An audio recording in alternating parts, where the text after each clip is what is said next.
प्रिय विद्यार्थियों, मैं मनमोहन मीना, सह आचार्य भूगोल, बीए पाठ प्रथम के सेकंड पेपर पर्यावरण भूगोल की सेकंड यूनिट की चर्चा करने जा रहा हूं। पर्यावरण भूगोल की द्वितीय यूनिट के अंतर्गत जो महत्वपूर्ण टॉपिक है वो है पारिस्थितिक तंत्र, जिसके अंतर्गत हम पारिस्थितिक तंत्र का अर्थ, परिभाषा, प्रकार एवं संरचना को पढ़ेंगे। इसके अलावा पारिस्थितिक तंत्र के कार्य, खाद्य श्रृंखला, पारिस्थितिक तंत्र में ऊर्जा प्रवाह, घास के मैदान, मरुस्थलीय, समुद्री, पर्वतीय व पठारीय, हाड़ौती पर्वतीय पारिस्थितिक तंत्रों का अध्ययन हम इस सेकंड यूनिट के अंतर्गत करेंगे। यानी कि सेकंड यूनिट के सिलेबस की हमने अभी चर्चा की। इसमें से आज हम पारिस्थितिक तंत्र के अर्थ और परिभाषा का अध्ययन हम करेंगे कि पारिस्थितिक तंत्र क्या है, उसका क्या अर्थ है और उसकी क्या परिभाषा है। पृथ्वी के परिमंडलों, क्रम से स्थलमंडल, जलमंडल तथा वायुमंडल के सभी जीव जंतु एवं पादप एक निश्चित व्यवस्था क्रम में परिचालित होते रहते हैं। किसी भी समुदाय में अनेक प्रजातियों के प्राणी साथ साथ रहते हुए परस्पर एक दूसरे को प्रभावित करते रहते हैं तथा अपने पर्यावरण को भी प्रभावित करते हैं। इस संपूर्ण व्यवस्था को पारिस्थितिक तंत्र कहते हैं। जीवमंडल एक विस्तृत एवं विशाल पारिस्थितिक तंत्र है। प्रकृति में संपूर्ण जीव जंतुओं तथा पादपों के पर्यावरण के साथ क्रियात्मक अंतर संबंधों को सर्वप्रथम ब्रिटिश पारिस्थितिकीविद एजी टांसले ने 1935 में पारिस्थितिक तंत्र का नाम दिया। उन्होंने इसे परिभाषित करते हुए लिखा है कि पारिस्थितिक तंत्र या परितंत्र वह तंत्र है जिसमें वातावरण के जैविक तथा अजैविक कारक अंतर संबंधित होते हैं। इससे पूर्व भी अनेक विद्वानों ने पर्यावरण जीव अंतर संबंधों को विभिन्न नामों से संबोधित किया है।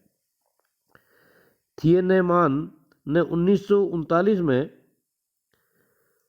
बायोसिस्टम शब्द प्रयुक्त किया। विभिन्न विद्वानों ने विभिन्न समय में अलग अलग नाम दिए। जैसे सन 1877 में कार्ल मोबियस ने बायोकोनिज्म एवं फोरवेस ने 1887 में माइक्रोज्म, बीरडोकुचाय ने जियो बायोकोनिज्म, फेडरिच ने दोस्तम आदि नामों से इसे जो है पारिस्थितिक को परिभाषित किया। परंतु इकोसिस्टम शब्द को सर्वप्रथम स्वीकार किया गया। यह दो शब्दों इको तथा सिस्टम से मिलकर बना है, जिसका अर्थ क्रम से इको अर्थात घर तथा सिस्टम यानी कि व्यवस्था से मिलकर बना है, जिसका अर्थ है घर की व्यवस्था। इसी आधार पर विभिन्न विद्वानों द्वारा पारिस्थितिक तंत्र की निम्न परिभाषाएं दी गई। यानी कि पारिस्थितिक तंत्र को विभिन्न विद्वानों ने अपने अपने हिसाब से परिभाषित किया। तो उनकी परिभाषा जो है निम्न प्रकार से है। नंबर 1, फासबर्ग, जिन्होंने पारिस्थितिक तंत्र को परिभाषित किया है। 1963 में इन्होंने अपनी परिभाषा दी। पारिस्थितिक तंत्र एक कार्यशील एवं परस्पर क्रियाशील तंत्र होता है जिसका संगठन एक या अधिक जीवों तथा उनके प्रभावी पर्यावरण से होता है। नंबर 2, ओडम, इन्होंने 1971 में इसको निम्न प्रकार से परिभाषित किया पारिस्थितिक तंत्र को।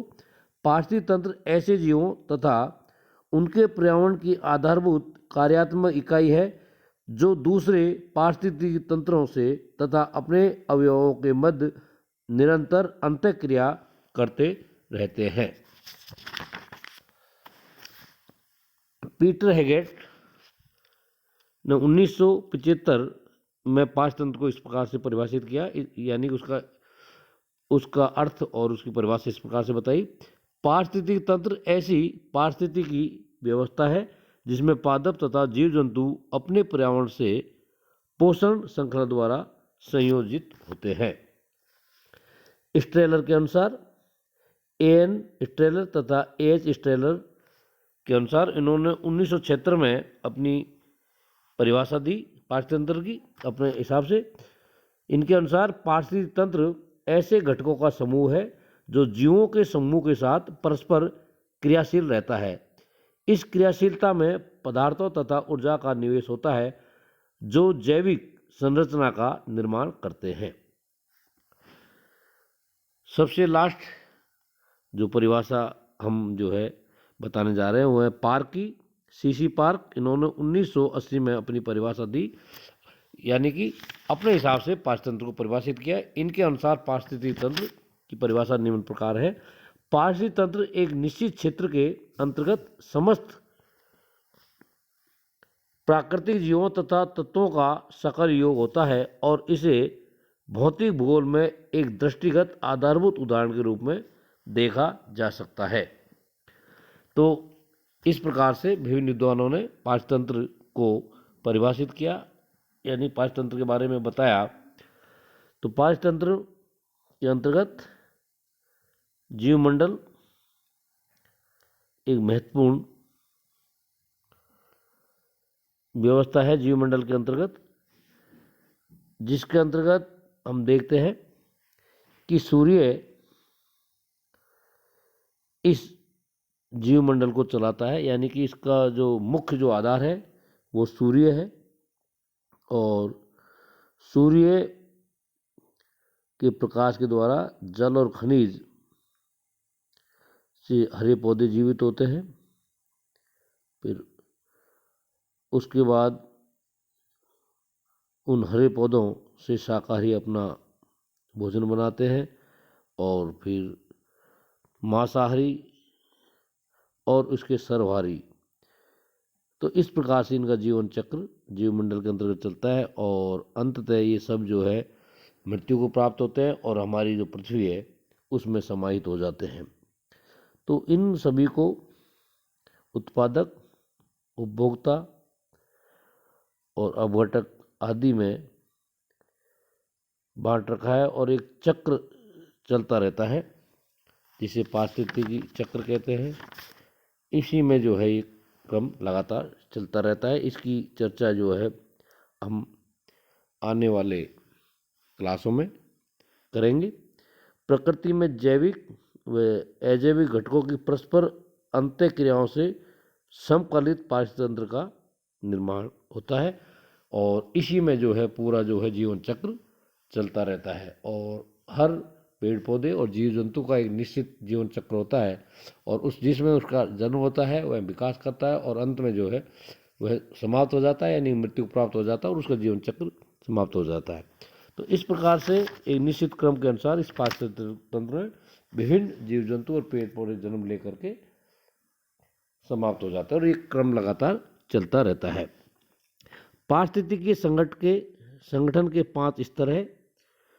नंबर 1 जीव, इसके अंदर एक विशिष्ट पादप या प्राणी।